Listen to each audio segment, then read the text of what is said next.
আল্লাহর পথে কাজ করার ব্যাপারে, আল্লাহর পথে চলার ক্ষেত্রে, আল্লাহর দ্বীন পালনের ক্ষেত্রে নিন্দুকের নিন্দার পরোয়া করবে না।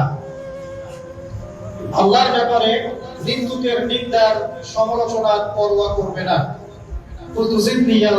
তিনি বললেন, আমি বললাম যে আরো বাড়িয়ে দিন হে আল্লাহর রাসূল আমার জন্য। নবী করিম সাল্লাল্লাহু আলাইহি ওয়াসাল্লাম বললেন, قال ليحجزك عن الناس ما تعلم من نفسك। যখন মানুষের ব্যাপারে তোমার নেগেটিভ কোনো মন্তব্য করতে হয় বা কারো ব্যাপারে যদি নিন্দা করতে চাও, এরকম ইচ্ছা জাগে মনের মধ্যে, তাহলে আগে চিন্তা করবে যে এই দোষটা তোমার মধ্যে আছে কিনা। অর্থাৎ নিজের নফসের খেয়ালটা তুমি আগে বেশি নেবে অন্যের নিন্দা করার আগে। রাওয়াহুল বাইহাকি, হাদিসে এসেছে বাইহাকি শরীফের মধ্যে ফি শুআবুল ঈমান, এবং মিশকাতুল মাসাবিহের মধ্যে এসেছে হাদিসটা 414 এবং 415 পৃষ্ঠায়। অত্যন্ত চমৎকার একটা হাদিস। আজকে আমরা ইনশাআল্লাহ আযza ওয়া জাল এই হাদিসের উপরে সামান্য কিছু কথা বলে আমাদের আলোচনা শেষ করব ইনশাআল্লাহ তাআলা। আবু যর রাদিয়াল্লাহু আনহু একজন বিশিষ্ট সাহাবী, আপনারা জানেন,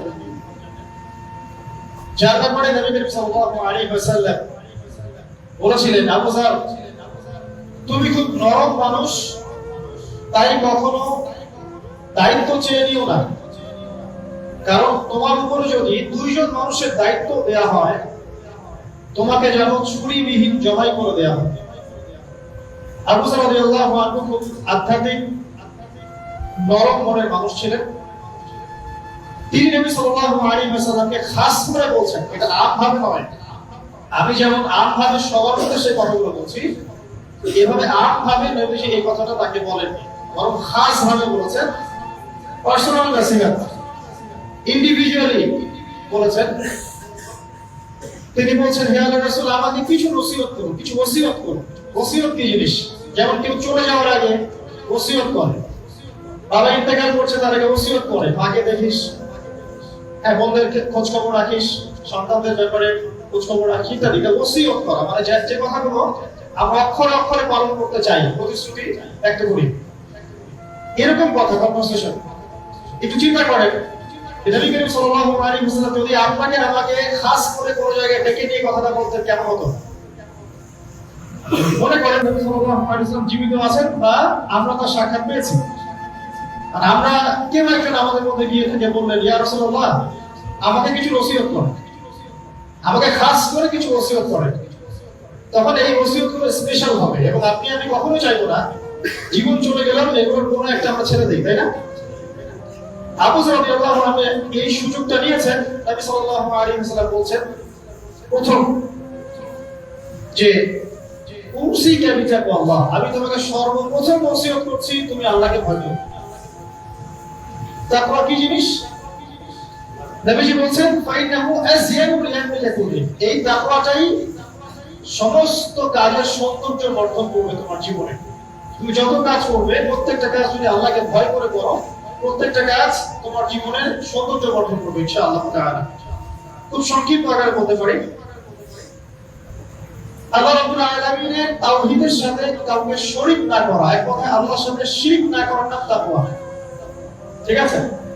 আল্লাহ এক, আল্লাহ অদ্বিতীয়, তিনি মহাবিশ্বের স্রষ্টা, আমাদের স্রষ্টা, সৃষ্টিকর্তা, পালনকর্তা, রিজিকদাতা, জীবন মৃত্যুর মালিক, বিধানদাতা। এই প্রত্যেকটা কনসেপ্ট আল্লাহর জন্য খাস করার নাম হচ্ছে তাওহীদ। এখানে যদি আমরা কাউকে সমকক্ষ দাঁড় করে কাউকে শিরক করে যাবে, এই শিরকটা তিন ভাবে হয়ে থাকে। মানুষ চিন্তার ক্ষেত্রে শিরক করতে পারে। কেউ যদি মনে করে মহাবিশ্বের কোনো স্রষ্টা নাই, তাহলে শিরক করবে। কেউ যদি মনে করে স্রষ্টা আরো একজন আছে, একাধিক আছে, তাহলে শিরক করবে। কেউ যদি মনে করে যে আল্লাহ ছাড়া কেউ ইবাদত করার যোগ্য, আল্লাহ ছাড়া অন্য কাউকে সিজদা করা যায়, নাউযুবিল্লাহ, আল্লাহ ছাড়া কেউ প্রয়োজন পূরণ করতে পারে, কেউ সন্তান দিতে পারে, কেউ কল্যাণ করতে পারে, কেউ অকল্যাণ করতে পারে, ইত্যাদি, আল্লাহ ছাড়া কেউ বিধান দেওয়ার মালিক, এরকম কনসেপ্ট যার মনের মধ্যে আছে, এটা হচ্ছে আকীদাগত শিরক বা চিন্তাগত শিরক। আমি কি বুঝাতে পারছি? দুই নম্বর, কাজের শিরক।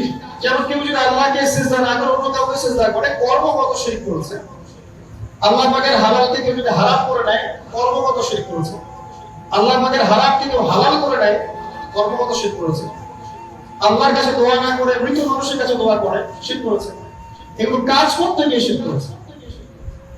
ইভেন আল্লাহর নামে কসম না করে অন্য কারো নামে কসম করলেও শিরক হয়ে যায়। অনেক সময় আমরা হাতের মধ্যে রশি পড়ি, পাথর পড়ি, অনেক কিছুই পড়ি, আমাদের বিশ্বাস হয় এগুলো আমাদের উপকার করতে পারবে, অপকার করতে পারবে, তাও শিরক হয়ে যাবে। সন্তান আল্লাহ দেয়, যদি আমরা মনে করি যে মাজারে গিয়ে দোয়া করলেই সন্তান পাওয়া যাবে, শিরক হয়ে যাবে। আর শিরক এমন একটা পাপ যে পাপটা আল্লাহ পাক তওবা ছাড়া মাফ করেন না। মৃত্যুর আগে যদি তওবা করে মানুষ, ইনশাআল্লাহ আল্লাহ পাক মাফ করে দিবেন। যদি তওবা না করে মারা যায়, সম্ভাবনা বেশি এই ব্যক্তি জাহান্নামে যাবে না। কারণ প্রত্যেক 1999 জন মানুষ জাহান্নামে যাবে যাদের আমলনামায় শিরকের পাপ থাকবে। আল্লাহ পাক সূরা নিসার মধ্যে বলেছেন, ইন্নাল্লাহা লা ইয়াগফিরু আন ইউশরাকা বিহি ওয়া ইয়াগফিরু মা দুনা যালিকা লিমান ইয়াশা। আল্লাহ পাক শিরকের গুনাহ ব্যতীত যে কোনো গুনাহ যাকে ইচ্ছা মাফ করতে পারেন। যে কোনো গুনাহ, আপনি জিনা করেছেন, সিজদা করেন, ফিরে আসেন, আল্লাহ মাফ করে দিবেন ইনশাআল্লাহ। আপনি সুদ খেয়েছেন দীর্ঘদিন, সুদ থেকে ফিরে আসেন, দীর্ঘদিন মায়ের সাথে জিনা করেছেন সুদের মতো দিয়ে, তওবা করে ফিরে আসেন, আল্লাহ এখনই মাফ করে দিবেন ইনশাআল্লাহ।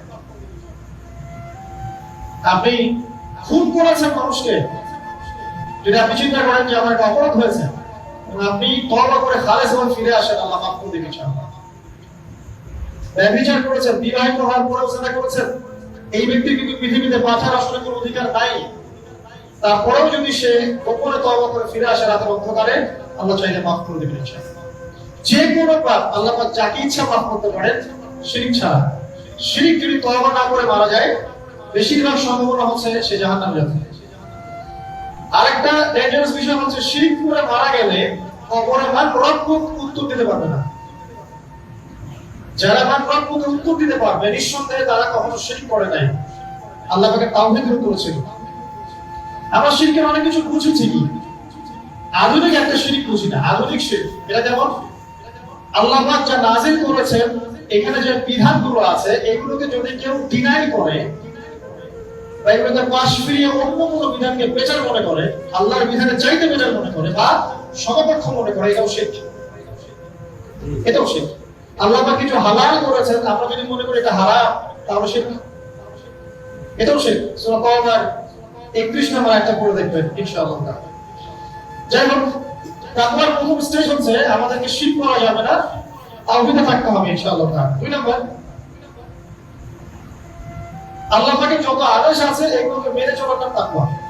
ফর এক্সাম্পল সালাত, সাওম, সাদাকা, হজ, উমরা, যাকাত, সত্য কথা বলা, পিতামাতার খেদমত করা ইত্যাদি যতগুলো আদেশ কোরআন এবং সুন্নাহর মধ্যে আছে এগুলোকে মেনে চলা তাকওয়ার পরিচয়।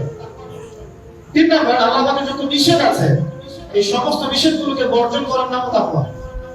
শুধু আদেশ মানলাম, নিষেধ বর্জন করলাম না, এটা আসলে প্রকৃত তাকওয়ার পরিচয় নয়। আজকে আমরা মাশাআল্লাহ সবাই সালাত করেছি, কালকে সকালে যদি আমরা সুদ লেনদেন করি, আমার মধ্যে তাকওয়া আসলে নাই।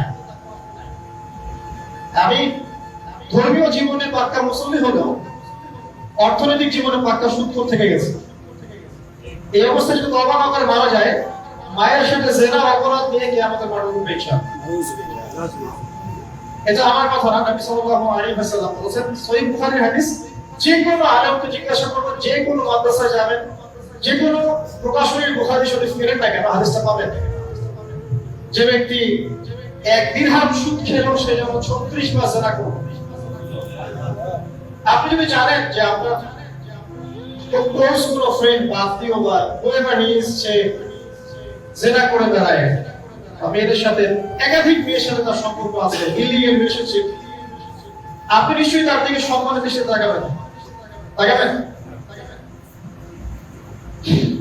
আর আখিরুল জামান এমন একটা যুগ যেখানে সুদ থেকে বাঁচা সো ভেরি ডিফিকাল্ট। এখানে হাজারে খুব কম মানুষই সুদ থেকে বাঁচতে পারবে। যারা বেঁচে থাকবে তাদের গায়েও সুদের ছিটাফোঁটা এসে লাগবেই লাগবে। নাউযুবিল্লাহ। পুরো বিশ্বের ইকোনমিক সিস্টেমটাই সুদ ভিত্তিক। এটা পরিপূর্ণরূপে ইসলামিক ধাঁচে সাজানো এখন সম্ভব বলে মনে হচ্ছে না। আমরা চেষ্টা করতে পারি, সম্ভব কখন হবে? যখন শেকড় উপরে আসবে। আর শেকড় কখন উপরে হবে? যখন মালহামা হবে। আর মালহামা কখন হবে? যখন মদিনার গুরুত্ব কমে যাবে এবং জেরুজালেমের গুরুত্ব বেড়ে যাবে। আর যখন মাহদি আসবেন, ঈসা ইবনে মারইয়াম আসবেন, তখন পৃথিবীতে ইনশাআল্লাহ আযজা ওয়া জাল ইসলাম ব্যতীত কিছুই বাকি থাকবে না। তখন ইনশাআল্লাহ তাআলা উপরের লেভেল থেকে শুরু করতে কিছু থাকবে না ইনশাআল্লাহ। তবে এখন কি করবেন? ফাত্তাকুল্লাহা মাসতাতা'তুম। এখন এতটুকু করবেন, ফাত্তাকুল্লাহা মাসতাতা'তুম। তোমরা সাধ্যমতো আল্লাহকে ভয় করো। আপনার সাধ্যে যতটুকু কুলায় এতটুকু আপনি দূরে থাকবেন। পারতপক্ষে চেষ্টা করবেন সুদ যেন আপনার গায়ে না লাগে। আল্লাহ পাক বুঝার তৌফিক দান করুন, আমিন। বলছিলাম আল্লাহ পাকের নিষেধগুলোকে বর্জন করার নাম তাকওয়া। নামাজ পড়ছি, রোজা রাখছি, যাকাত দিচ্ছি না, এদিকে সুদ খাচ্ছি, হারাম রিলেশনশিপে আছি, পরকীয়ায় লিপ্ত আছি, মানুষের সম্পদ অধিকার দিচ্ছি না, ব্যবসা করছি। আর ব্যবসা যারা করি আমরা বেশিরভাগই মিথ্যা কথা বলি। আমরা ব্যবসা যারা করি ম্যাক্সিমাম মিথ্যা কথা বলি, মিথ্যা কসম করি। এবং আমাদের এই মিথ্যা কসম আর প্রতারণার কারণে জালেম শাসকের শাসন চাপিয়ে দেওয়া হয় আল্লাহর পক্ষ থেকে। এটা হাদিসে এসেছে। যখন ব্যবসায়ীরা প্রতারণা করবে, মিথ্যা কসম করে পণ্য বিক্রি করবে এবং বাপে কর দেবে, সিন্ডিকেট করবে, তখন আল্লাহর পক্ষ থেকে দুইটা আযাব আসে। এক, জালেম পরাশক্তিকে চাপিয়ে দেওয়া হয় যারা এদের জুলুম করবে। দুই, সমাজের মধ্যে দুর্ভিক্ষ নেমে আসে। এগুলো নবী সাল্লাল্লাহু আলাইহি ওয়াসাল্লামের কথা, বদলানোর কোনো সুযোগই নাই। আজও তার কারণে কোনো ফুটে যাবে ইনশাআল্লাহ, আর যদি না আমরা আমাদের জায়গা থেকে সরে আসি। তো যারা আমরা ব্যবসা করছি অনেকে মিথ্যা কথা বলছে ম্যাক্সিমাম, এবং মনে করি যে ব্যবসায় এগুলো মিথ্যা বলা জায়েজ, এটা ব্যবসার অংশ মনে করি আমরা। সৎ ব্যবসায়ী কিয়ামতের দিন নবীগণের সাথে থাকবেন। যারা সৎ ব্যবসায়ী তারা কিয়ামতের মাঠে নবীগণের সাথে হাসর করবেন। ছাঁচে খুঁজে পাবেন না, এখন খুব কম সৎ ব্যবসায়ী পাবেন। যাই হোক, যেটা বলছিলাম ভাই, প্রিয় ভাইরা, যে শুধু আদেশ মানার নাম তাকওয়া নয়, নিষেধটা বন্ধ করতে হবে। আমরা নামাজ রোজা হজ জাকাত সবই করছি মাশাআল্লাহ, ব্যবসায়িক জীবনে মাপে কম দিচ্ছি, ইকোনমিক লাইফে সুখ থাকছি, আর পলিটিক্যাল লাইফে আমি কোনো কথা বলতে যাচ্ছি না। সেখানে কতটুকু আল্লাহ আর কতটুকু রাসূল আছে আল্লাহ ভালো জানেন, আল্লাহ বিচার করবেন। আমি মৌলিক কথাগুলো বলছি। দেখেন ফ্যামিলিগত ব্যাপারে আমরা দেখবেন বাহ্যিকভাবে ইসলামের লেবাস পোশাক আছে ঠিকই, আর ভিতরে অরিজিনাল ইসলাম নাই। দেখুন পরিবারে ম্যাক্সিমাম পরিবারে কিন্তু পর্দা নাই, নামাজের ভিতরে খুব অভাব। আর নামাজের চিন্তা হলে আপনাকে ফজরের জামাতে আসতে হবে। নামাজের চিন্তা হলে আপনাকে ফজরের জামাতে আসতে হবে। এই মসজিদেই আজকে ফজরে আসবেন, দেখবেন এই যে মুসল্লি যারা বসে আছেন তাদের 50% নাই বিল্লাহি মাশাআল্লাহ। তো আমরা পার্সিয়ান ইসলাম ফলো করছি, কিছু মানছি কিছু মানছি না। আল্লাহ বলেছেন এটা না, পরিপূর্ণরূপে ইসলামে প্রবেশ করো, এবং এটার নাম তাকওয়া। উসিকুম বিতাকওয়াল্লাহ, আমি তোমাকে আল্লাহর তাকওয়া, আল্লাহকে ভয় করার ওসিয়ত করছি, খাস করে অনুরোধ করছি, ওসিয়ত করছি। আদেশ মানার নাম যেমন তাকওয়া, নিষেধ বর্জনের নাম তাকওয়া। শুধু আদেশ মানলেই হবে না, নিষেধগুলো বর্জন করার চেষ্টা করতে হবে। আমরা এই জায়গাটাতেই সমস্যা হচ্ছে। আদেশ আমরা অনেকেই পালন করতে পারি, আলহামদুলিল্লাহ, নামাজ পড়তে পারি, রোজা রাখতে পারি, অনেকে যাকাত দেই মাশাআল্লাহ, সাদাকা করি, দান সাদাকা করি, ইসলামের প্রতি ভালোবাসা আছে, আল্লাহ এবং তার রাসূলকে মহব্বত করি, কিন্তু হারাম রিলেশনশিপ ছাড়তে পারছেন না। দেখবেন অ্যাফেয়ার ছাড়তে পারছেন না, প্রেমিক্সিং ছাড়তে পারছেন না, রিবা ছাড়তে পারছেন না, আপনার পরকীয়া ছাড়তে পারছেন না, অহেতুক এই যে নোংরা অপসংস্কৃতি ছাড়তে পারছেন না। খেয়াল করে দেখেন, স্মোকিং ছাড়তে পারছেন না, মাদকদ্রব্য সেবন ছাড়তে পারছেন না। বাট আপনি ইসলামকে ভালোবাসেন, আল্লাহকে ভালোবাসেন, রাসূলকে ভালোবাসেন। এই যে মূল সমস্যা আমাদের এখানে আছে। আমি ফিল করি আল্লাহ পাক আমাদের সবাইকে আদেশ মানার সাথে সাথে নিষেধ বর্জন করার তৌফিক দান করুন। চার, আল্লাহ রাব্বুল আলামিনকে হাজির এবং নাজির জানার নাম তাকওয়া। হাজির নাজির কেমন? যে আমার জীবনের প্রতিটা স্টেপ আল্লাহ পাক দেখছেন এবং শুনছেন। আল্লাহ পাক আরশে আজিম থেকেই আমাকে দেখছেন, আমাকে শুনছেন প্রতিটা মুহূর্তে, এখন, আজ, কাল, আগামী, অতীত, বর্তমান, ভবিষ্যৎ, সব সময় আল্লাহ আমাকে দেখছেন, শুনছেন। প্রত্যেকটা মুহূর্তে এই কথা যার মাথায় থাকবে তার পাপ করার প্রবণতা কম হবে ইনশাআল্লাহ। পাপ করলেও সে তওবা করে আল্লাহর কাছে ফিরে আসবে ইনশাআল্লাহ। যদি তারপরে কোনো পাপ হয়েও যায়, আপনি দেখবেন তাকওয়াই তাকে আবার ফিরিয়ে নিয়ে আসবে, সে আল্লাহর কাছে ফিরে আসবে।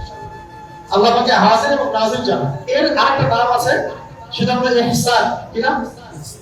হাদিসে জিবরিল নামে একটা হাদিস আছে, সহিহ বুখারী সহিহ মুসলিমের 9 নম্বর হাদিস, আর মিশকাতুল মাসাবি 2 নম্বর হাদিস। ইহসান কি জিবরাইল আলাইহিস সালাম নবী সাল্লাল্লাহু আলাইহি ওয়াসাল্লামকে জিজ্ঞাসা করেছিলেন। তিনি বলছেন, আতা'বুদুল্লাহা কা'আন্নাকা তারাহু ফা ইন লাম তাকুন তারাহু ফাইন্নাহু ইয়ারাক। তুমি এমন ভাবে আল্লাহর ইবাদত করবে যেন তুমি আল্লাহকে দেখছো। ওয়া ইন লাম তাকুন তারাহু ফাইন্নাহু ইয়ারাক, এবং তুমি যদি আল্লাহকে দেখতে না পাও, তুমি সবসময় মনে রাখবে আল্লাহ তোমাকে দেখছেন। এই কনসেপ্টটার নাম হচ্ছে ইহসান, যেটা আমাকে তাকওয়া দিয়েছে। ইহসান থাকে আমলের মধ্যে। নামাজ পড়ছি, দেখবেন আমাদের মনোযোগ বেশিরভাগই কিন্তু থাকে না।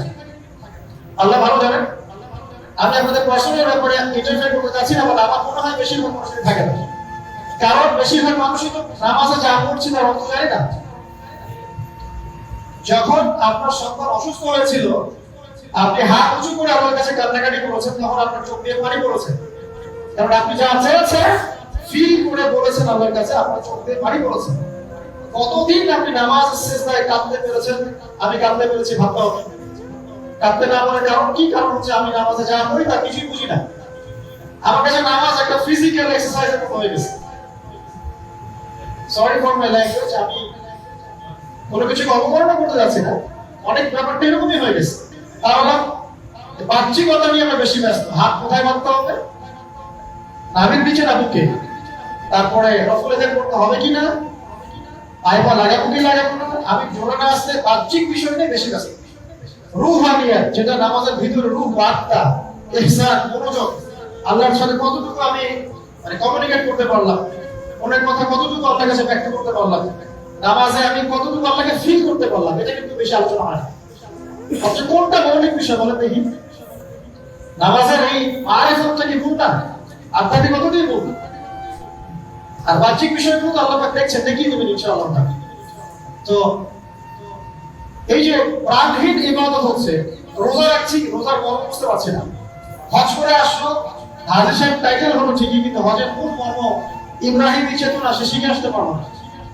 সাই করছে সাফা আর মারওয়া, সে ফিল করতে পারলো না এটা হাজারা আলাইহিস সালামের সুন্নাহ। এই যে আমরা কুরবানি করলাম, ম্যাক্সিমাম আমাদের মধ্যে ফিল করতে পারি নাই এটা হচ্ছে ইব্রাহিম আলাইহিস সালামের সেই কুরবানি যেটা তিনি ছেলেকে করতে চেয়েছিলেন। এই চেতনাটা আসল না। তো রসহীন ইবাদত কতটুকু কবুল হয়, প্রাণহীন ইবাদত কতটুকু উপরে পৌঁছে আল্লাহ ভালো জানেন। তো যে বিষয়টা নিয়ে কথাটা বললাম, ইহসান হচ্ছে সেই জিনিস যেটা আমাকে মনে করাবে আমি আল্লাহকে দেখছি, শুনছি, আল্লাহ আমাকে দেখছেন এবং শুনছেন। এর জন্য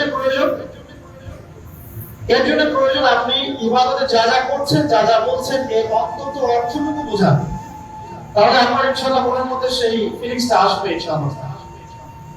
ফর এক্সাম্পল, আপনি নামাজে দাঁড়িয়ে পড়ছেন, وَنُنَزِّلُ مِنَ الْقُرْآنِ مَا هُوَ شِفَاءٌ وَرَحْمَةٌ لِلْمُؤْمِنِينَ وَلَا يَزِيدُ الظَّالِمِينَ إِلَّا خَسَارًا। এই আয়াতের অর্থ কতজন জানেন? একটু হাত তুলে পড়েন। যারা জানেন তারা যদি আয়াতটা কোরআনে নামাজের মধ্যে পড়েন, তারা মনোযোগ বেশি পাবেন। স্বাভাবিক।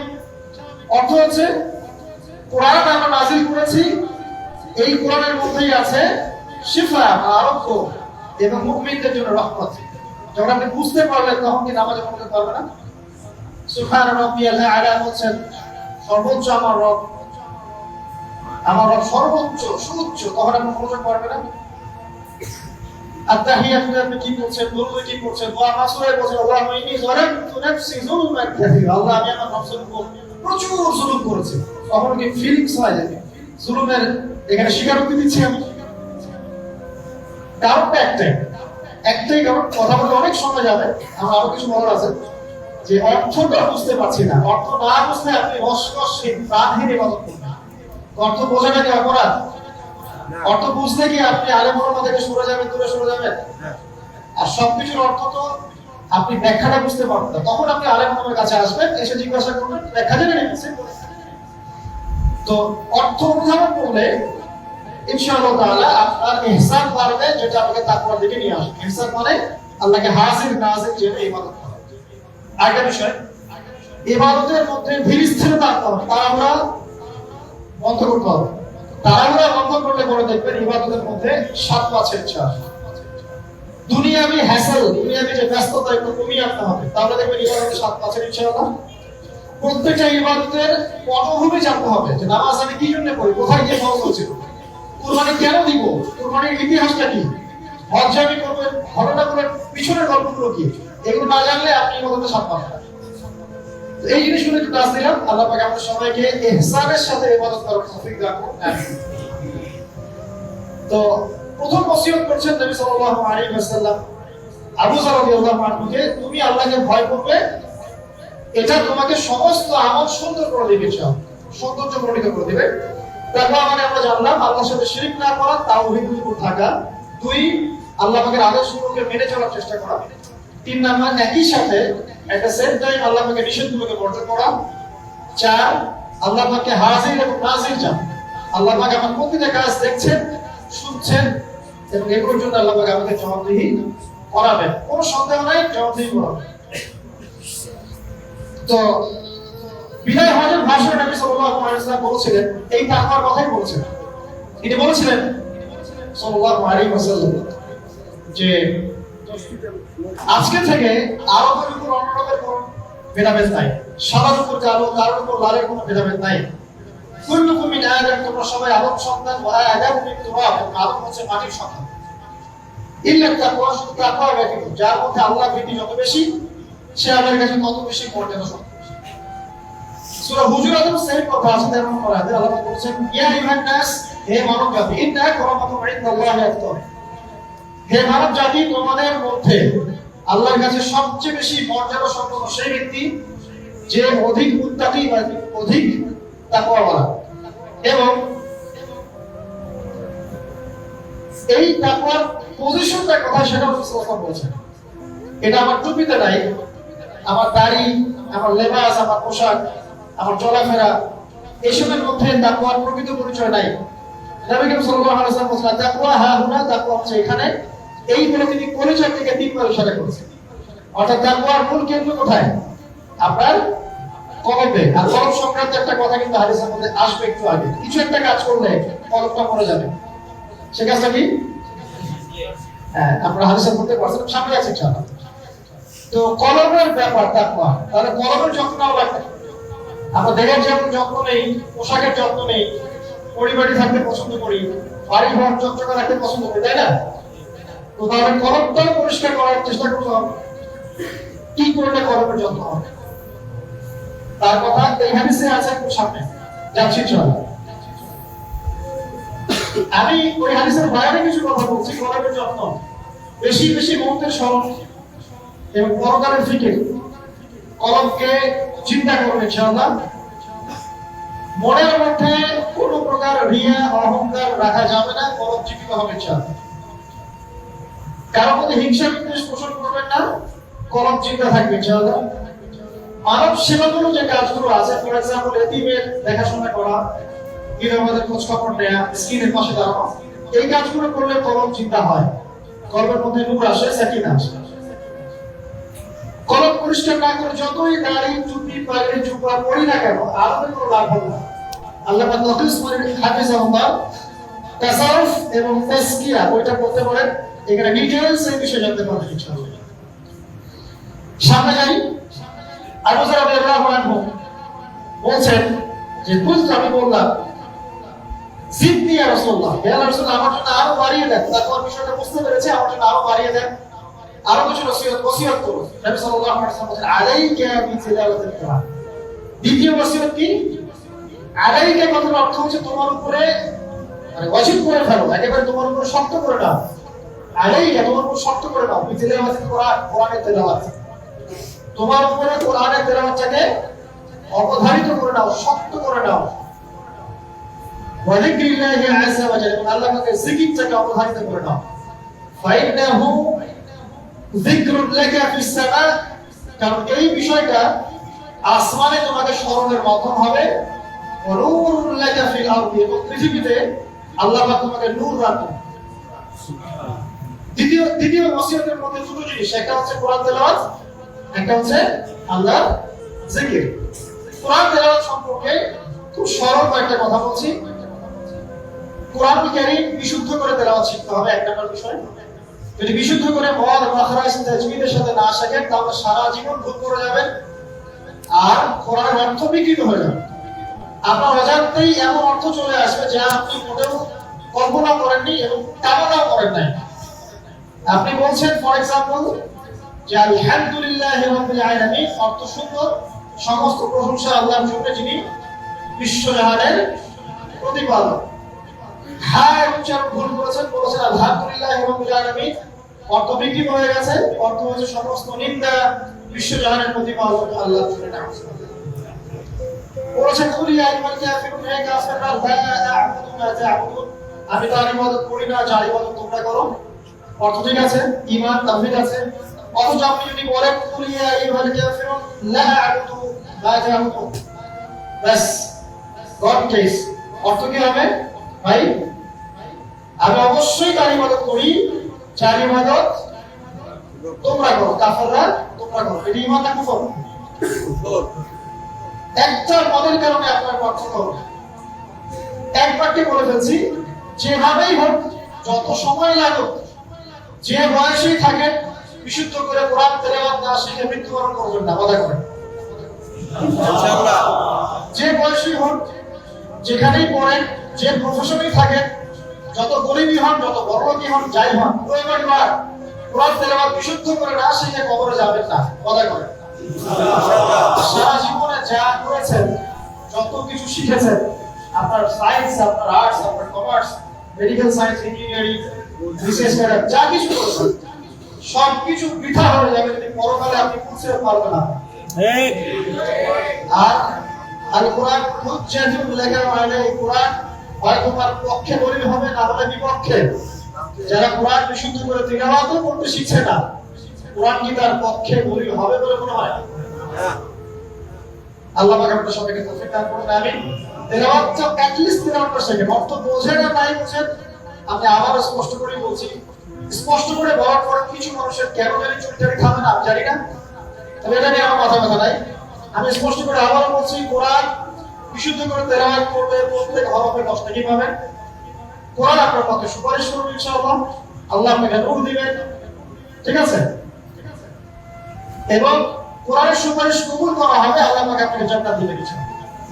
এবং আলিফ লাম মিম পড়লে 30 নেকি হয়ে যায়, 10 নেকি, 3 নেকি বা 10 নেকি না, আলিফ লাম মিম পড়লে 3টা হরফে 30 নেকি হয়ে যায়। বিশুদ্ধ করে কোরআন তেলাওয়াত করলেন, অর্থ বোঝেন বা না বোঝেন, আপনি প্রত্যেক হরফে 10 নেকি। কিন্তু কোরআনের অর্থ অনুধাবন না করলে, কোরআনের অর্থ বুঝতে না পারলে, আপনি কোরআনকে বাস্তবে প্রয়োগ করতে পারবেন না। আর কোরআনকে বাস্তবে প্রয়োগ করতে না পারলে আপনি কোরআনের মৌলিক হকটা আদায় করতে পারবেন না। তাই অর্থ না বুঝে যদি সারা জীবন কোরআন তেলাওয়াত করে যাই, কোরআন তেলাওয়াতের নেকি হবে ঠিকই, প্রত্যেক হরফে 10 নেকি হবে ঠিকই, কোরআন আপনার কথা সুপারিশ করতে পারে, বাট কোরআনের প্রকৃত হকটা দুনিয়াতে আদায় হয়নি। কোরআন নাযিল করা হয়েছে যাতে মানুষ উপদেশ গ্রহণ করে, তাদাব্বুর করে, ফিকির করে, এটাকে নিয়ে গবেষণা করে, এবং এর মধ্য দিয়ে মানুষ একটা পথ খুঁজে পায়। এই কারণে আপনার স্কুল, কলেজ, ইউনিভার্সিটিতে যা পড়ছেন, এগুলো সব যদি ফার্সি ভাষায় হতো বা টার্কিশ ভাষায় হতো বা ধরেন রাশিয়ান ভাষায় হতো, এবং আপনি এগুলোর অর্থ জানেন না, শুধু পড়েন আর মুখস্থ করেন, তাহলে কি আপনি আদৌ পরীক্ষায় পাস করতে পারবেন? প্রশ্ন উত্তর দিতে পারবেন? সিম্পল বিষয়, কেন এটা হজম করতে এত সমস্যা বুঝতে পারি না। অর্থ জানার জন্য কি করতে হবে? অর্থ জানার জন্য আরবি ব্যাকরণের মৌলিক বইগুলো শিখতে হবে। আরবি ব্যাকরণের মৌলিক বইগুলো আপনাকে পড়তে হবে, মাদ্রাসায় যেতে হবে, মাদ্রাসার যে আলেম ওলামারা আছে তাদের কাছে পড়ে থাকতে হবে, আরবি ভাষা শিখতে হবে। এগুলো যদি খুব ডিফিকাল্ট মনে হয়, সেক্ষেত্রে আপনি কমপক্ষে একটা বিশুদ্ধ তাফসীর কিনবেন, কিনে আপনি কোরআন নিয়মিত অর্থ সহ পড়বেন। তবে এতটুকু পড়াশোনা করে কখনো নিজেকে মুফতি ভাববেন না, ফতোয়াবাজি শুরু করবেন। এটা গুরুত্বপূর্ণ নসিহত, কারণ অনেকে আবার অর্থ পড়ে ফতোয়া দেওয়া শুরু করে। একজন কোরআন পড়ে আমাকে বলেছিল, কোরআনে তো 5 ওয়াক্ত নামাজই বেরাত, 2 ওয়াক্ত নামাজ পাচ্ছি। এই ফজর, যোহর, আসর, মাগরিব, ইশা সিরিয়ালে তো কোথাও দেওয়াই নাই, কেন নামাজ পড়ে? একজন কোরআন পড়েই বলছে, অর্থ পড়েই বলছে যে কোরআনে তো হাদিস মানার কোনো দলিল বেরাত না। কোরআনে কোথাও বলা হয়নি যে হাদিস মানো এরকম বলছে। আমি যে প্রথমে একটা আয়াত তেলাওয়াত করলাম, ওয়া মা আতাকুম রাসূল সাল্লাল্লাহু আলাইহি ওয়াসাল্লাম যা দিয়েছেন তা গ্রহণ করো। সূরা হাশরের 7 নম্বর আয়াত। ওয়া মা নাহাকুম আনহু ফাতাবু, এবং রাসূল যাদের নিষেধ করেছেন তাদেরকে, তো এই রাসূলের আদেশ নিষেধ মানার হাদিস থাকবে না? জি। তাহলে কোরআন পড়ে হাদিসে বলে না মানার কারণ কি? কারণ সে খালি কাটবে পড়াশোনা কোরআন পড়ছে, অর্থটা তাফসীরটা সে ঘেটে দেখে নাকি অর্থ পরে উৎসাহিত করছি, তবে ফতোয়াবাজি করতে যাবেন না। আপনি যেটা বুঝবেন না আলেমের কাছে গিয়ে অবশ্যই জিজ্ঞাসা করে অর্থ ব্যাখ্যা জেনে নেবেন। তোমরা জ্ঞানী থেকে জিজ্ঞাসা করতে যদি সেই বিষয়ে তোমাদের জ্ঞান না থাকে। তো আবু যর রাদিয়াল্লাহু আনহু কে নবী সাল্লাল্লাহু আলাইহি ওয়াসাল্লাম তিলাওয়াত, কোরআন তেলাওয়াতটাকে ওয়াজিব করে না নিজের উপরে। তো আমরা কি কমপক্ষে প্রতিদিন একটা করে সূরা পড়তে পারি না ভাই? কমপক্ষে একটা পৃষ্ঠা পড়তে পারি না? যারা আরেকটু বেশি পারি 5 পৃষ্ঠা, আরেকটু বেশি পারি 10 পৃষ্ঠা। হাফেজি কোরআনে 600 পৃষ্ঠা আছে। এই 600 পৃষ্ঠাকে আপনি 30 পারায় ভাগ করেন, প্রত্যেক পারায় 20 পৃষ্ঠা, এক পারায় 20 পৃষ্ঠা। তো আমি সকালবেলা ঘুম থেকে উঠে কি অর্ধেক পারা করে পড়তে পারি 10 পৃষ্ঠা? যারা একটু ভালো জোড়া করতে পারি, ফ্লুয়েন্সি আছে, তারা এক পারা করে পড়তে পারি। প্রতিদিন এক পারা করে পড়লে প্রতি মাসে আপনি একটা করে খতম দিতে পারবেন। আচ্ছা, না পারেন প্রতিদিন 10 পৃষ্ঠা করে যদি পড়েন তাহলে 2 মাসে একটা খতম হবে, পাওয়া যাবে? তাও না পারেন প্রতিদিন 5 পৃষ্ঠা করে পড়েন, 4 মাসে একটা খতম হবে, বছরে 3টা হবে। কম নাকি? অনেক। এতটুকু যদি করেন আলহামদুলিল্লাহ। কোরআন গবেষণা আসার আগে আপনাকে আগে তিলাওয়াত বিশুদ্ধ করে পড়া শিখতে হবে এবং নিয়মিত তেলাওয়াত করতে হবে। তারপরে গবেষণার বুঝ আল্লাহ আপনাকে কমপ্লিট আসবে। এত সহজে আসবে না। আল্লাহ আমাদেরকে নিয়মিত কোরআন তেলাওয়াত করার তৌফিক দান করুন, আমিন। অনেক কোর্সও এখন বের হয়েছে যেগুলোর মধ্য দিয়ে খুব সহজেই কোরআনের অর্থ শিখতে পারেন। আপনি আরবি ব্যাকরণ শিখতে পারেন, আপনি ভাষা শিখতে পারেন, হ্যাঁ কোরআনিক গ্রামার শিখতে পারেন, বা বিশুদ্ধ করে মত মাখরাজের সাথে কোরআন শিখতে পারেন। অনলাইনে আছে, অফলাইনে আছে। কিভাবে শিখবেন আমি জানি না, কার কাছে যাবেন আমি জানি না। এতটুকু জানি আমি আপনাকে ওসিয়ত করতে চাই যে মৃত্যুর আগে কমপক্ষে একটা বার কোরআনের অর্থ সহ পড়েন, আর অবশ্যই বিশুদ্ধ করে কোরআন তেলাওয়াত করতে শিখেন। আপনি যে বয়সেরই হন, যে পেশারই হন, আর যেখানকার মানুষ হন, আল্লাহ তাআলা জানেন। আমিন। আরেকটা বলা হচ্ছে ওয়া যিকরুল্লাহি আযজা ওয়া জাল্লা, এবং আল্লাহ পাকের জিকির। এই দুটো করলে আসমানে তোমাকে স্মরণ করা হবে এবং জমিনে আল্লাহ পাক তোমাকে নূর দিবেন। আল্লাহর জিকির কি? আল্লাহকে স্মরণ করা। সবচেয়ে সেরা জিকির নামাজ। সবচেয়ে সেরা জিকির কি? নামাজ। তারপরে সেরা জিকির কোরআন তেলাওয়াত। কোরআনকে আল্লাহ পাক জিকির বলেছেন, ইন্না নাহনু নাযালনা যিকরা ওয়া ইন্না লাহু লাহাফিজুন। আমি কোরআনকে বা এই জিকিরকে নাযিল করেছি, আমি একে হেফাজত করব ইনশাআল্লাহ। এছাড়া জিকির বলতে আমরা আসলে যা বুঝি এগুলো খুব শর্ট করে বললে প্রত্যেকদিন কিছু মাসনুন দোয়া কালাম আছে যেগুলো করলে আপনার জিকির হক আদায় হবে। খুব সহজ। 100 বার সুবহানাল্লাহ বললে 1000 নেকি হবে, বলা যাবে না? ইনশাআল্লাহ। এটা আপনি ড্রাইভ করতে পারেন, হাঁটতে চলতে করতে পারেন, বা আপনার রান্না বান্না করতে পারেন। এটা যদি আলাদা করে গোসল করে বসতে হবে জরুরি না, ওযু শর্তও না। আপনি চলতে ফিরতে কাজটা করতে পারেন, ইসতিনজা করা বাদ দিয়ে ওখানে বসে আমরা এটা করব। ঠিক আছে? ওকে। 100 বার আলহামদুলিল্লাহ পড়া যাবে না, 100 বার আল্লাহু আকবার পড়া যাবে না, লা ইলাহা ইল্লাল্লাহ 100 বার পড়া যাবে না। খুব সহজ। বা সকালবেলা অ্যাটলিস্ট আপনি একটা বার পড়লেন আয়াতুল কুরসি, একবার পড়লেন সাইয়্যিদুল ইস্তিগফার। সাইয়্যিদুল ইস্তিগফার একবার পড়লে ওই দিন যদি সে ব্যক্তি মারা যায় তাহলে জান্নাত। মাগরিবের ওয়াক্তে পড়ে ফজর হওয়ার আগে যদি মারা যায় জান্নাত ইনশাআল্লাহ। সুবহানাল্লাহ। এরকম অনেক দোয়া আছে। আউযু বিকালিমাতিল্লাহি তাম্মাতি মিন শাররি মা খালাক পড়বেন ইনশাআল্লাহ। কোন অদৃশ্য দৃশ্যের অনিষ্ট আপনাকে স্পর্শ করবে না। জিন ভূত, জিন শয়তান, জাদু টোনা, চোখ লাগা, বদলে কোনো কিছুই কাজ করবে না ইনশাআল্লাহ।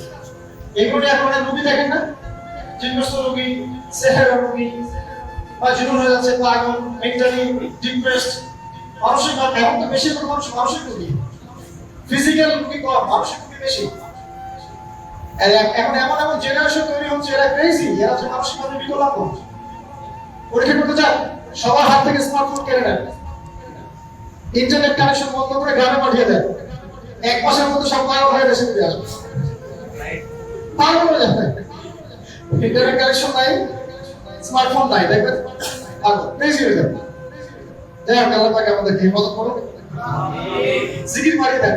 একটা জিকির আছে, সুবহানাল্লাহি ওয়া বিহামদিহি আদাদা খালকিহি ওয়া রিদা নাফসিহি ওয়া জিনাতা আরশিহি ওয়া মিদাদা কালিমাতিহি। যেটা কি 3 বার পড়লে ফজরের পর থেকে নিয়ে সূর্য ওঠা পর্যন্ত বসে বসে যদি আল্লাহ জিকির করতে, যে নাকি হতো এতটুকু পড়লে সে নাকি হয়ে যাবে। সুবহানাল্লাহ। আপনি যদি প্রতিদিন হজ করতে যান, উমরা করতে যান, ইশরাকের নামাজ পড়বেন, জামাতে ফজর পড়ার পর একটা হজ একটা উমরা নাকি পাবেন। সুবহানাল্লাহ। অনেক জিকির আছে, আমি শর্ট করে বলে দেই। হিজনুল মুসলিম একটা বই আছে, কিনা হিজনুল মুসলিম, এই বইয়ের মধ্যে সব জিকির দেয়া আছে, বিশুদ্ধ সনদে আছে, কোনো সমস্যা নেই।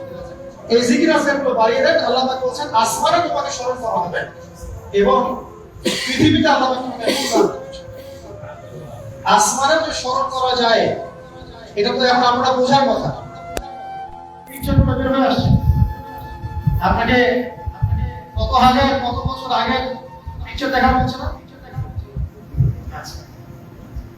ওখান থেকে পৃথিবীকে দেখতে এরকম লাগবে।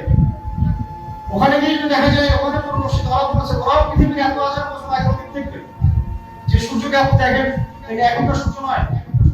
যে সূর্য ডুবছে, যেটা আপনি দেখছেন, এটা ওই সময়ের সূর্য নয়, এটা 20 থেকে আগের সূর্য। আমরা আসলে বর্তমান দেখি না, আমরা অতীত দেখি। আমরা মহাকাশে আসলে বর্তমান দেখি না, অতীত দেখি। এই পুরো জিনিসটা, এই যে বিজ্ঞানের জয়জয়কার বলা হচ্ছে না, এটা ইনশাআল্লাহ আমি একটা লেকচার দিব ইনশাআল্লাহ তাআলা, ভেরি রিসেন্টলি ইনশাআল্লাহ। এখানে অন্য একটা মেসেজ আছে। এই পুরো বিষয়টা আপনাকে আরো কিছু বিষয় বোঝাচ্ছে। তার মধ্যে প্রথমটা কি জানেন? পরকালের অস্তিত্ব। পরকালের অস্তিত্ব এখন বলে জটিল হয়ে যাবে, এদিকে যাচ্ছে না। এই পুরো আবিষ্কারটাই পরকালের অস্তিত্ব আপনাকে বোঝাচ্ছে এবং আল্লাহ পাক যে টাইম ফ্রেমের মধ্যে অবস্থান করছেন এটা আমাদেরকে বোঝাচ্ছে। এটা হাদিসও আছে। যা আবিষ্কার করা হয়েছে প্রথম আসমানের বিষয়, এরকম আরো 2, 3, 4, 5, 7টা আসমান আছে। এবং সপ্তম আসমানের উপরে আছে মহাসাগর, তার উপর আছে কুরসি, তার উপর আরশ আজিম, তার উপর আল্লাহ রাব্বুল আলামিন। আল্লাহ পাক এই টাইম ফ্রেমের মধ্যে আল্লাহ পাক সবই অতীত, সবই বর্তমান, সবই ভবিষ্যৎ, এগুলো উঠছে আল্লাহ। অতীত, বর্তমান, ভবিষ্যৎ আল্লাহ পাক গ্রাস করতে পারে না। আল্লাহ পাক এগুলো উঠে আছে। অনেক ব্যাপার আছে, ইনশাআল্লাহ এটা নিয়ে আমি পরে কথা বলবো আজকে। তো যাই হোক, আসমানে আপনাকে স্মরণ করা হবে, তার মানে আসমানেও আল্লাহ পাকের সৃষ্টি আছে, যারা আপনাকে স্মরণ করবে, আল্লাহ পাক আপনাকে স্মরণ করবে ইনশাআল্লাহ। এবং পৃথিবীতে আপনাকে নূর দেওয়া হবে। মানে কি? আলো। আলো কখন লাগে? যখন অন্ধকার দূর করতে হবে, এই তো অন্ধকার দূর করতে আলো লাগে। পৃথিবীতে অন্ধকার আছে? এখানে অন্ধকার বলতে কি বোঝানো হয়েছে? রাতের অন্ধকার? জাহেলিয়াতের অন্ধকার। কিসের অন্ধকার? চারিদিকে জাহেলিয়াত নাই? ঘুষ জানা জাহেলিয়াতে ভর্তি না? এই জাহেলিয়াত দূর করতে হলে আপনার টর্চ লাইট লাগবে, নূর লাগবে। সেই নূর আল্লাহ পাক আপনাকে দিবেন যদি আপনি কোরআন তেলাওয়াত করি এবং আল্লাহর জিকির বাড়িয়ে দিই। আল্লাহ পাক আমাদেরকে সবাইকে নূর দান করুন। আমিন। এরপরে ওসিয়ত ছিল, শর্ট করে নিচ্ছি। তিনি বলেন, কুলতু ইয়া রাসূলুল্লাহ জিদনি, আমাকে আরো বাড়িয়ে দিন আল্লাহর নবী। তিনি বলেন, খুব ইম্পর্টেন্ট কথা, আলাইকা বিজুমিস সাওম, দীর্ঘ সময় নীরবতা অবলম্বন করার ব্যাপারে আমি তোমাকে ওসিয়ত করছি, এটা তোমার উপরে ওয়াজিব। দীর্ঘ সময় চুপ করে থাকাটা একটা মারিফাতের পরিচয়। যখন আপনি চুপচাপ থাকবেন, বেশি কথা বলবেন না, বেশি অপ্রয়োজনীয় কথা বলবেন না, প্রয়োজনীয় কথা বলবেন, আল্লাহর পক্ষ থেকে আপনার কথার উপরে ইলম আসবে। ইলমে লাদুন্নি আল্লাহর পক্ষ থেকে আসবে। দেখবেন ঠান্ডা মাথায় চিন্তা করলে সুন্দর কথা চিন্তা করা যায় না, এলোমেলো হবে না চিন্তা করতে। এবং যদি আমরা বেশি ব্যস্ত থাকি, বেশি কথা বলি, তখন কিন্তু চিন্তা এলোমেলো হবে। এটা বলা হচ্ছে প্রয়োজনীয় বিষয়গুলোর ক্ষেত্রেও কথার ক্ষেত্রে সতর্কতা বলা। তাহলে অপ্রয়োজনীয় যে কথাগুলো আছে, যে গীবত, পরনিন্দা, পরচর্চা, অহেতুক মিউজিক শোনা, অহেতুক কাব্য চর্চা, অহেতুক উপন্যাস, এগুলোর কি মূল্য আছে? তখন যখন প্রয়োজনীয় ক্ষেত্রে আল্লাহ পাক বলছেন আলাইকা বিজুমিস সাওম, তোমার উপরে দীর্ঘ নীরবতাকে ওয়াজিব করে দাও। তাহলে অপ্রয়োজনীয় গান, গল্প, আড্ডাবাজি, এই যে আমরা চায়ের দোকানে করছি, ক্যারাম খেলতে খেলতে করছি, লুডো খেলতে খেলতে করছি, অহেতুক আড্ডাবাজি করছি, ফ্রেন্ড সার্কেল একত্রিত হলে অনেক অহেতুক গল্প হয়ে যায়। বেশিরভাগ গল্পের ক্ষেত্রে হয় গীবত, দাঁড়িয়ে বাক্য প্রদর্শন, তাই না, সমালোচনা। আর বাইরে জাতি হিসেবে আমরা বাঁচার জাতি আসলে। আমরা কাজের চেয়ে কথা বলতে বেশি পছন্দ, আমরা কাজের চাইতে কথা বলতে বেশি পছন্দ করি, কিন্তু যারা উন্নত সভ্যতা তারা কথা কম বলে, কাজ বেশি করে। আমরা কাজের চেয়ে কথা বেশি বলতে পছন্দ করি, এবং কাজ যদি কোনো একটা করে ফেলি, যদি কাজ হয় 5 ডিগ্রি, আমরা কথা বলতে শুরু করি 100 ডিগ্রি। আমাদের এই জাতির মধ্যে পরিবর্তন আনতে হবে। কথা কম করি আমরা, আল্লাহ কাজ বেশি করার তৌফিক দান করুন। কথা যখন বলবো সেটা যেন প্রয়োজনীয় কথা হয়। আর যদি কোনো অপ্রয়োজনীয় কথা হয়েও যায় কোনো জায়গায়, একটা দোয়া পড়ে উঠবেন, ইনশাআল্লাহ কাফারা হয়ে যাবে। এটা বেশি জরুরি না? এটা বেশি জরুরি। তো যখন কোনো জায়গায় বসলেন, অপ্রয়োজনীয় একটা কথা হয়ে গেছে, ওখানে গিয়ে বলবেন সুবহানাকা আল্লাহুম্মা ওয়া বিহামদিক আশহাদু আল্লা ইলাহা ইল্লা আনতা আস্তাগফিরুকা ওয়া আতুবু ইলাইক। বাস, আপনার এই বৈঠকে যদি কোনো অপ্রয়োজনীয় কথা হয়ে যায়, আল্লাহ পাক সেটা মাফ করে দেবেন ইনশাআল্লাহ। এটা মা আমাদেরকে শেখাবেন, তাদের এটা বেশি করে। যাই হোক, এরপরে আসেন, তারপরে তিনি বলছেন সিদ্দি রাসূলুল্লাহ, আমাকে আরো কিছু ওসিয়ত করুন। তিনি বলছেন ওয়া ইয়াকা কাসরাতুর রাহিক, ইম্পর্টেন্ট, তোমার উপরে এটা অবধারিত করো যে তুমি বেশি হাসবে না, বেশি বেশি হাসবে না। সূরা তাওবার মধ্যে একটা আয়াত আছে, তারা বেশি বেশি হেসে নেই, অচিরে তারা এমন অনেক বেশি কান্নাকাটি শুরু করে। তারা হেসে নেই, অচিরে তারা অনেক বেশি কান্নাকাটি শুরু করবে। নবী সাল্লাল্লাহু আলাইহি ওয়াসাল্লাম হাদিসে বলেছিলেন, তোমরা যদি জানতে আমি যা জানি, আল্লাহর পক্ষ থেকে আমি যা জানি, তোমরা যদি তা জানতে, তাহলে তোমরা একটা মাঠে একত্রিত হয়ে যেতে, স্ত্রী সহবাস ছেড়ে দিতে, স্ত্রীকে ছেড়ে দিয়ে একটা মাঠে একত্রিত হয়ে যেতে এবং সিজদায় করে কান্নাকাটি শুরু। তোমরা যদি জানতে আমি যা জানি, তোমরা সেটা জানো। তো বেশি হাসাটার কুফর কি? নবী সাল্লাল্লাহু আলাইহি ওয়াসাল্লাম বলেন ফাইদাহু ইউমিতুল কলবা। এটা ওই যে কলবের কথা বললাম, কলবের যত্ন নিতে হবে, কলবকে মেরে ফেলবে। বেশি বেশি হাসলে কলবকে মেরে ফেলবে। আমরা এখন থেকে কিছু জ্ঞানের অ্যাসোসিয়েশন বের হয়েছে, এরা সবাইকে হাসায়, এরা সবাইকে হল করে হাসায়, বলে জোরে জোরে হাসলে হার্টের অসুখ নাকি কম হয়। আর আল্লাহ রাসূল বলছেন যারা বেশি বেশি হাসে এদের কলব পড়ে যায়। নবীজি কেমন করে হাসতেন? নবী সাল্লাল্লাহু আলাইহি ওয়াসাল্লাম মুচকি হাসতেন। তিনি হাসতেন, এমনকি বলা হচ্ছে হাদিসে নিজের দিনী ভাইয়ের সাথে, মুসলিম ভাইয়ের সাথে হাসি মুখে সাক্ষাৎ করলে নেকি হয়, আমার নামে নেকি লিখা হয়। তো হাসবো অবশ্যই, আমরা কখনোই হাসা কমিয়ে দিব না, অবশ্যই হাসবো, তবে অর্থ হাসি না। অর্থ হাসি দিয়ে হৃদয়টাকে কি করে মেরে ফেলে, মুচকি হাসি। আর নবীজি কখনো কখনো এমন ভাবে হেসেছেন যে তার দাঁত দেখা গেছে, এমন ভাবেও হেসেছেন, কিন্তু সেটা সংখ্যা কম ছিল। তো আসুন, এর একটা কুফর আছে, এবং এই অর্থ হাসি বেশি বেশি দেওয়ার ফলে চেহারার যে নূর, মুত্তাকি মানুষ যারা, নামাজি মানুষ যারা কোরআনের সাথে সম্পর্ক রাখে, দেখবেন চেহারাটা নূর থাকে, আলো থাকে, আল্লাহর পক্ষ থেকে নূর থাকে, একটা রব থাকে, একটা প্রভাব থাকে। রব মানে প্রভাব। তো বেশি বেশি জোরে হাসলে চেহারা নূর কমে যায়। একটু খেয়াল করে দেখবেন, আপনি 5 ওয়াক্ত সালাত জামাতের সাথে করার চেষ্টা করেন, নিয়মিত তাহাজ্জুদ অভ্যাস করেন, দেখবেন ফজরের ওয়াক্তের দিকে আপনার চেহারা দিয়ে কিছু একটা নূর বের হচ্ছে। এটা হবে, দেখবেন চেহারাটা পুরানি লাগবে। দেখবেন অনেক ভাই যারা মারা গেছে, যারা পড়াতে গিয়ে দেখবেন চেহারা পুরানি, চেহারাতে আলো বের হচ্ছে। আর মানুষ যত বেশি পাপ করতে থাকে, চেহারা নূর তত কমতে থাকে, চেহারা নূর তত কমতে থাকে। যত বেশি প্রকাশ্য গবজ পাপ মানুষ করতে থাকে, চেহারা নূর কমতে থাকে। তবে অনেক নুরানি চেহারার পিছনেও কিন্তু শয়তান থাকে, এটাও মাথায় রাখতে হবে। আল্লাহ পাক আমাদেরকে, আল্লাহ পাকের প্রকৃত মুত্তাকি বান্দা হওয়ার তৌফিক দান করুন।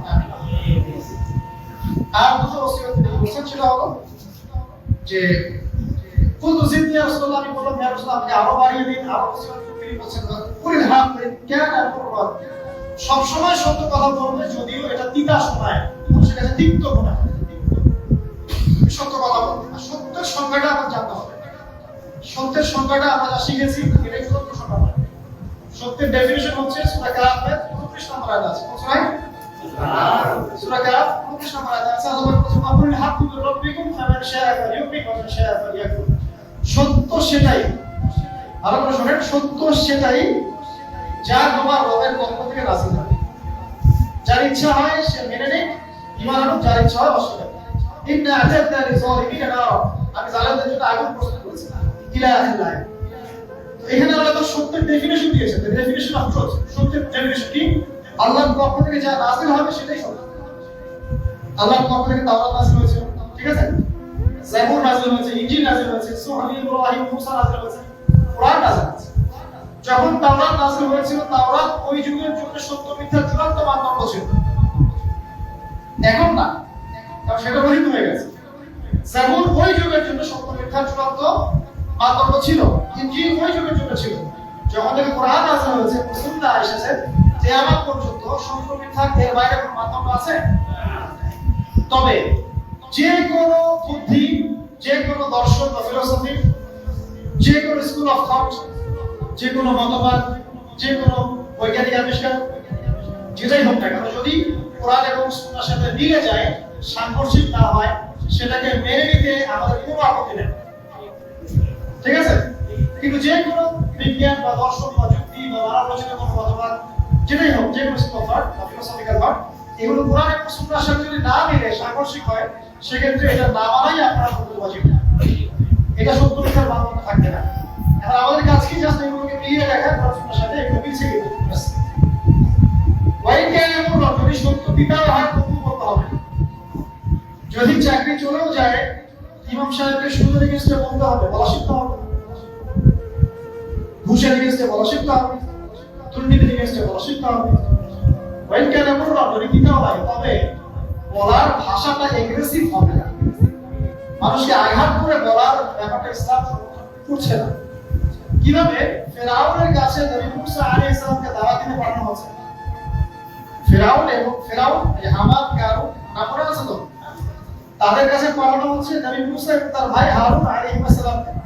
আল্লাহ পাক এখন তাদেরকে বলছেন কি, যাবা ইলা ফিরাউন, তোমরা দুজনে ফেরাউনের কাছে যাও, ফাকুলা লাহু কওলান লাইয়িনা, ফেরাউনের কাছে গিয়ে নরম ভাষায় কথা বলো, লাআল্লাহু ইয়াতাযাক্কারু আও ইয়াখশা, হতে পারে সে উপদেশ গ্রহণ করবে এবং আমাকে ভয় করবে। তো প্রেজেন্টেশন একটা ব্যাপার আছে। আল্লাহ নবী মুহাম্মদ সাল্লাল্লাহু আলাইহি ওয়াসাল্লামকে বলছেন যে রুইলা সাবিলি রাব্বিকা বিল হিকমা, তুমি তোমার রবের দিকে মানুষকে ডাকো প্রজ্ঞার সাথে, ওয়া মাউইযাতিল হাসানা, এবং উত্তম উপদেশের সাথে। রুড ভাবে না, এগ্রেসিভলি না, চরম পন্থার প্রয়োগ করে নয়, এমন ভাবে যাতে কোনো সত্য উপস্থাপিত হয় এবং আপনার ভাষা উপস্থাপনা, এক্সপ্রেশন এবং অ্যাটিটিউডটা এগ্রেসিভ করে না, ঠিক আছে? এই বিষয়টা খেয়াল রাখা উচিত আমাদের। আমরা যারা ওয়াইজ বা বক্তা বা খলিফা বা দায়ী আছি, মানুষকে আঘাত করে কথা বলে আসলে ফায়দা কোনটা হয়? বলো, তাকে যদি বুঝিয়ে দেওয়া যায়, সত্যতা উপস্থাপন করা যায়, আল্লাহ যদি তার তাকদীরে হেদায়েত লিখে রাখেন, ইনশাআল্লাহ সে হেদায়েত পাবে। আর যদি নাও পায়, আপনার দায়িত্ব শেষ। ওয়ালাকিন ইন্নামা আনতা মুযাক্কির, আপনি উপদেশ দিন, আপনি শুধু উপদেশ দাতা, লাস্তা আলাইহিম বিমুসাইতির, আপনি কারো প্রতি দারোগা নন। ওয়ালাকিন নাফআনি যিকরা, আপনি উপদেশ দিন, যদি উপদেশ কাজে আসে, সায়াযাক্কারু মান ইয়াখশা, যারা আমাকে ভয় করে তারা শীঘ্রই উপদেশ গ্রহণ করবে ইনশাআল্লাহ। আল্লাহ পাক আপনাদের সবাইকে প্রকৃত দায়ী হওয়ার তৌফিক দান করুন। একজনের কথা বলে আমি সামনে যাচ্ছি। মুসআব বিন উমাইর রাদিয়াল্লাহু আনহু, ইসলামের ইতিহাসের প্রথম দায়ী, যাকে নবী সাল্লাল্লাহু আলাইহি ওয়াসাল্লাম মক্কা থেকে মদিনায় পাঠিয়েছিলেন, যিনি বিনাশী জীবন যাপন করতেন জাহিলি যুগে। তার এত দামি পারফিউম ছিল, আতর ছিল, খুশবু ছিল, যে মক্কায় কার কাছে নাই। বুঝতে পারছেন? ইসলাম কবুল করার পরে তার অবস্থা এমন হয়েছিল যে তার একাধিক পোশাকও নাই, এটা চেঞ্জ করে নামাজ পড়বেন। উহুদের যুদ্ধে তিনি শহীদ হয়েছেন এবং তাকে দাফন করার জন্য কাফনের কাপড় পাওয়া যায়নি, তাকে ঘাস, কিসরিন নামক ঘাস দিয়ে দাফন করা হয়েছে।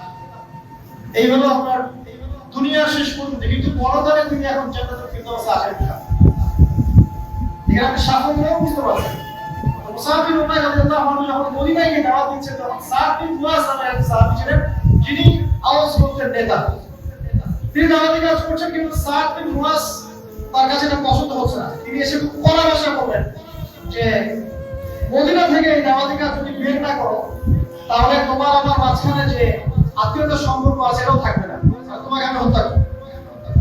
আর তিনি ইসলামটা পছন্দ করছেন না, তিনি বলছেন এখান থেকে বেরো, এই দাওয়াতি কাজ এখান থেকে বন্ধ করো, তখন মুসাফিররা কি করছেন শোনেন, তিনি বলছেন আমাতা প্রদু ওয়াদাসমা, তিনি কোন রকম এগ্রেসিভ কথা বলবেন না। আমরা কি করতাম?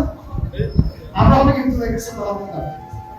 আমাদের ইস্যু না থাকলেও যে পরিমাণ এগ্রেসিভ কথা আমরা বলি, ইস্যু খুঁজে বের করে একজন মানহানি করার জন্য, আন্ডারস্টিমেট করার জন্য, মানুষের চোখে তাকে আন্ডারস্টিমেট করার জন্য কত কি না ইস্যু না থাকলেও আরেকটা তো ইস্যু জানো না, তাকে সে পড়া ভাষায় বলতে বের হয়, এই বসে থেকে বের হয়, তাহলে কাজ করতে তিনি বলছেন আপনি কি একটু বসবেন, একটু শুনবেন। ওয়াই রদি যাবে কমেন্ট, আমি যে দাওয়াতটা দিচ্ছি এটা যদি আপনার পছন্দ হয় তাহলে আপনি কবুল করবেন। ওয়াই ক্যারিটা যদি আপনি অপছন্দ করেন আজাদ না করবেন, তাহলে আপনি যেটা অপছন্দ করছেন এটা আপনি এখান থেকে চলে যাবেন। কত ডিপ্লোম্যাটিক আছে যে আমি দাওয়াতটা দিচ্ছি, এই দাওয়াতটা যদি আপনার পছন্দ হয় আপনি কবুল করেন, যদি না হয় তাহলে আপনি এখান থেকে চলে যাবেন। এবার তিনি বসলেন, তাওহীদের কথা শোনালেন, লা ইলাহা ইল্লাল্লাহ দাওয়াত দিলেন, ইসলামের সব বেসিক জিনিস বোঝালেন। সাদ বিন মুয়াজ রাদিয়াল্লাহু আনহু ইমিডিয়েটলি ইসলাম কবুল করলেন এবং তার মধ্য দিয়ে 80টা পরিবার ইসলাম কবুল করলেন। সুবহানাল্লাহ। এই হচ্ছে দায়ী ক্যারেক্টার হওয়া উচিত। আল্লাহ পাক আমাদেরকে তার মতো দায়ী করতে দান করুন, আমিন। তো যেটা বলছিলাম যে সত্য উপস্থাপন করতে হবে, তবে মাউইজাতুল হাসানা হিকমার সাথে, প্রকার সাথে এবং যুগোপযোগী ভাবে কোরআন সুন্নাহকে হাতে নিয়ে ওয়ার্ল্ডকে ডিল করার মতো জ্ঞান থাকতে হবে। সর্বশেষ নবী সাল্লাল্লাহু আলাইহি ওয়াসাল্লাম যে বলছেন সেটা হলো, তিনি বলছেন লা তাখাফ ফিল্লাহি লাওমাতা লাইম, ইয়া আবু যার, আল্লাহর পথে চলার ক্ষেত্রে নিন্দুকের নিন্দার কোনো পরোয়া করবে না। আল্লাহর পথে যখন তুমি চলতে শুরু করবে, কোন চলা, প্রকৃত চলার কথা বলছি, কথিত চলার কথা বলছি না। আমরা কিন্তু ম্যাক্সিমাম কথিত চলি, প্রকৃত চলার কথা বলছি। মানে ইসলামের বেসিক প্রতিটা বিষয় মেনে চলে, এটা প্রকৃত চলা। এবং নিষেধ, বেসিক নিষেধ সব ছেড়ে দেয়, এটা প্রকৃত চলা। আর কথিত কি কোনো একটা মানে এদিকে আছে এদিকে আছে, আর যখন যেদিকে বাতাস সেদিকে ফল, ঠিক আছে। পাবলিক দেখলো একটা ফতোয়া দিলাম, পাবলিক যেতে গেল ফতোয়া ছড়ে দিল, ওদের তৈরি না বেকার। তো প্রকৃত চলা, যখন তুমি প্রকৃত রূপে আমার কথা চলবে, তখন মানুষ তোমার নিন্দা করবে, সমালোচনা করবেই, মানুষ নিন্দা করবেই, সমালোচনা করবেই। এটা নবীগণের সুন্নাত। নূহ আলাইহিস সালাম থেকে শুরু করে মুহাম্মদ সাল্লাল্লাহু আলাইহি ওয়াসাল্লাম পর্যন্ত এমন কোন নবী নাই যাকে তারা কম তিরস্কার করে নাই, বের করে দেয় নাই, অত্যাচার করে নাই। কোন ক্ষেত্রে নবীকে হত্যা পর্যন্ত করা হয়েছে। তো নবীগণের নিষ্পাপ কোন মানুষ আছে? তাদেরকে এই প্রভাব থেকে আমার প্রভাবে হলো, তারা কি আমার হচ্ছে অন্য কোনো ইসলাম ফলো করতে পারবে? আমরা এমন কোনো ইসলাম ফলো করছি যেটা করে আমাদের সব ঠিক থাকে, চাকরিও যায় না, পরিবারে সব ঠিক থাকে, এদিকে আমি ব্যবসাও লাভ উন্নতি করছি, ঠকাচ্ছি, আবার আমার হাজবেন্ডও ঠিক আছে, মাশাআল্লাহ। সো এমন ইসলামের কথা বলা হচ্ছে এখানে, যে ইসলাম পালন করলে পরিপূর্ণ ইসলাম যারা পালন করছে না, এরা তখন আপনাকে নিন্দা করবে, সমালোচনা করবে, আপনাকে তিরস্কার করবে। এটা শুরু হবে আপনার পরিবার থেকে। আপনি টোটাল ইসলাম ফলো করার চেষ্টা করেন, আপনার পরিবার থেকে বাধা দিতে হবে। ফার্স্ট অফ অল এখান থেকে, তারপরে সমাজ মেনে নিবে না, তারপরে দেখা যাবে ধর্ম নেতারা মেনে নিবে না। প্রচলিত একটা সিস্টেম চলছে, আপনি সে একটা নতুন বিষয় বলছেন, তো এরা মেনে নিবে না, যে নতুন বিষয়টা অবশ্যই কোরআনের সাথে মিল আছে। তারপরে সর্বোচ্চ লেভেল ফেরাউন নবুয়তটা পড়ে সবার আগে আসবে। তবে নবীজি বলছেন সাল্লাল্লাহু আলাইহি ওয়াসাল্লাম, লা তাখাফু বিল্লাহি লাওমাতা লাইম, কোন নিন্দুকের নিন্দা বা সমালোচনার পরোয়া করবে না। মনে রাখবেন, যারা বীর তাদের গায়ে আঘাতের চিহ্ন থাকে, যারা কাপুরুষ এদের গায়ে কখনো আঘাতের চিহ্ন থাকে না। আর যারা ইসলাম ফলো করে খুব পবিত্র থাকতে চায়, জানেও যাবো না, হবেও যাবো না, এভাবেই সব চলবে, তাদের ঈমান, ইসলাম এবং ইহসান নিয়ে নতুন করে ভাবার সময় এসেছে। আল্লাহ পাক আমাদেরকে প্রকৃত ইসলাম ফলো করতে তৌফিক দান করুন, আমিন। আর প্রকৃত ইসলাম মধ্যমপন্থী, এটা শৈথিল্যবাদীও নয়, চরমপন্থীও নয়। প্রকৃত ইসলাম মধ্যমপন্থী, না শৈথিল্যবাদী না চরমপন্থী। সর্বশেষ ওসিয়ত ছিল তার, জিবরি রাসূলুল্লাহ তিনি বলেছেন, قال ليحجزك عن الناس ما تعلم من نفسك, অন্য মানুষের সম্পর্কে নিন্দা করার মানসিকতা তোমার যদি তৈরি হয়, অন্য কারোর সম্পর্কে নিন্দা করার, সমালোচনা করার মানসিকতা যদি তোমার তৈরি হয়, তাহলে তুমি আগে নিজের দিকে খেয়াল করবে ওইটা তোমার মধ্যে আছে কিনা, তারপরে তুমি কথা বলতে আসবে। মানুষের সম্পর্কে নিন্দা সমালোচনা করার আগে তুমি নিজের তলব এবং নিজের নফসকে দেখবে তোমার মধ্যে সেটা আছে কিনা। এটা যেন তোমাকে বাধা দেয় যে তোমার মধ্যেও তো সেই বিষয়টা আছে, তুমি কেন ওই বিষয়টা নিয়ে অন্য কারো সমালোচনা করতে যাচ্ছ। এখন অনলাইনের যুগে এটা আমাদের ভালো করে মাথা রাখা উচিত। আমরা আর কিছু পারি আর না পারি, দিনের জন্য কিছু করতে পারি আর না পারি, সমালোচনা আর গীবত করতে এক্সপার্ট। দেখেন ফেসবুক আর কমেন্ট বক্সে ফাটাই ফেলছে, বাস্তবে সে দিনের জন্য কিছু করেছে না, দিনের জন্য একটা বই লিখেছে না, একটা লেকচার দিয়েছে না, মানুষের হক কথা বলেছে না, কোনো হ্যাসেল করিয়েছে না, তার উপর কোনো সাফারিংস আসার পর সবর করছে, কিছু করে নাই। ইভেন গিয়ে দেখেন ভালো করে যায় বিশুদ্ধ করে কোরআন থেকে তেলাওয়াত করতে পারে কিনা। বকর বকর করার সময় আর কমেন্ট করার সময় আর মানুষকে সমালোচনা করার সময় দেখবেন সবার অঙ্ক করবে, আপনারা এমন সে জাতির উম্মা যে সে উম্মার নেতৃত্ব দিচ্ছে। তো সবচেয়ে বড় কথা যে আল্লাহ পাক মানুষের ভিতরের কথা জানেন। আল্লাহ রাব্বুল আলামিন এই হাদিসের মধ্যে আপনাকে জানাচ্ছেন অন্যের ব্যাপারে কটু কথা বা নিন্দা সমালোচনা করার আগে তুমি দেখবে তোমার মধ্যে সেই প্রবণতা আছে কিনা। আল্লাহ পাক আমাদের সবাইকে নিজের চেহারাকে আয়নায় দেখার তৌফিক দান করুন, এরপরে অন্য কারো বিষয়ে মানদণ্ড আনার তৌফিক দান করুন। একটা কথা বলে শেষ করি যে সবাই সবকিছু সমালোচনা করতে না। যে ব্যক্তি আলেম সে একজন আলেমের সমালোচনা করতে পারে, এটা মানায়। যে আলেম না, যে দিনের কিছুই বোঝে না, যে কোরআন তেলাওয়াত করতে পারে না, হাদিসের ইবাদত করতে পারে না, কিছুই পারে না, সে কেন একজন আলেমকে সমালোচনা? তার কি অধিকার আছে এটা সমালোচনা করার? একজন পলিটিশিয়ান আরেকজন পলিটিশিয়ানের সমালোচনা করতে পারে। আমি পলিটিক্স বুঝি না, আমি সমালোচনা করব, আছে তো। একজন ইকোনমিক ব্যক্তিত্ব যিনি ইকোনমিক্স নিয়ে পড়াশোনা করছেন তিনি সমালোচনা করতে পারেন আরেকজন ইকোনমিক্স নিয়ে। আমি তো ইকোনমিক্স কিছুই বুঝি না, আমি কেন সমালোচনা করতে যাব? এই জাতিগত পরিবর্তন আনতে হবে। যে সেক্টরে আছি আমরা সেই সেক্টরে দক্ষ মানুষদেরকে সেই জায়গায় নিতে হবে। তখন দেখবেন ইনশাআল্লাহ সমাজে সুশৃঙ্খলতা আসবে, শৃঙ্খলা আসবে ইনশাআল্লাহ। আপোষের যে ভেদাভেদ, কাদা ছড়াছড়ি এবং অতিরিক্ত কথা বলার মানসিকতা এবং কম কাজ করার মানসিকতা চলে যাবে ইনশাআল্লাহ। আল্লাহ পাক আমাদের সবাইকে আবু সালাম রাদিয়াল্লাহু আনহু এই প্রশ্নোত্তরের মধ্য দিয়ে যে ওসিয়তগুলো আমরা পেলাম, এগুলোর উপর আমাদের সবাইকে আমল করার তৌফিক আল্লাহ পাক দান করুন, আমিন। আমি শেষ করার আগে জাস্ট পয়েন্টটা একটা বলছি।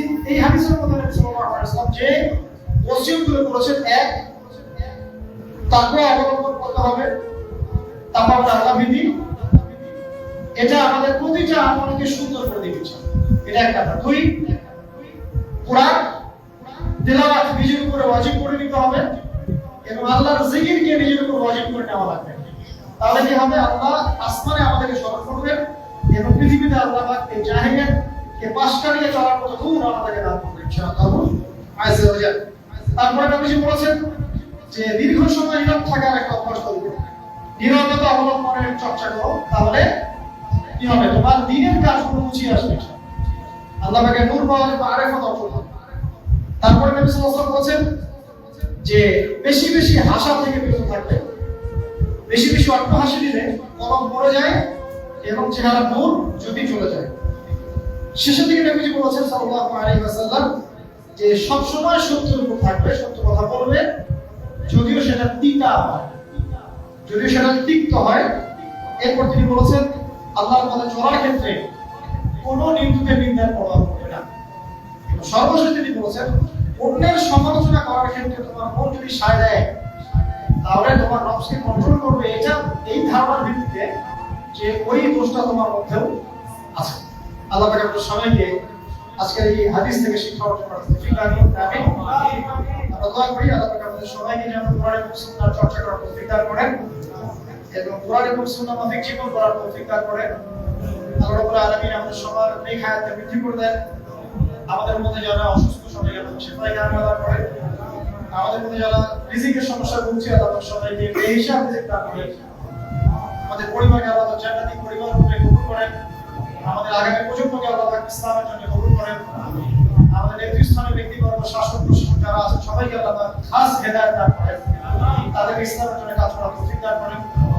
ইসলামের ভিতরে এবং বাইরের শত্রু থেকে মুসলিমদেরকে আল্লাহ হেফাজত করেন।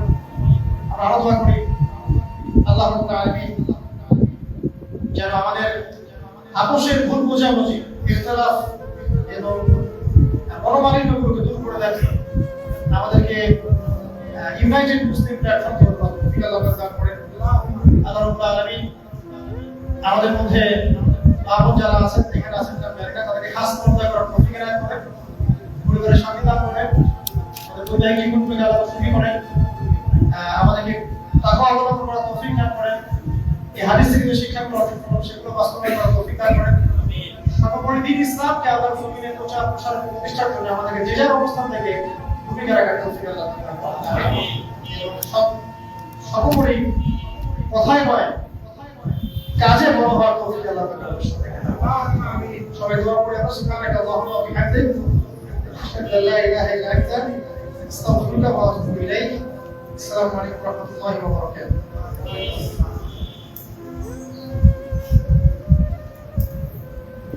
আপনার চলমান কোর্সগুলোতে ভর্তি হওয়ার উপায় আছে কিনা? জি, উপায় আছে ইনশাআল্লাহ। ফেসবুকে আপনি আমাদের পেজের মধ্যে নক করতে পারেন, সেখানে ভর্তি সংক্রান্ত যাবতীয় বিষয় দেওয়া আছে। নমস্কার করুন।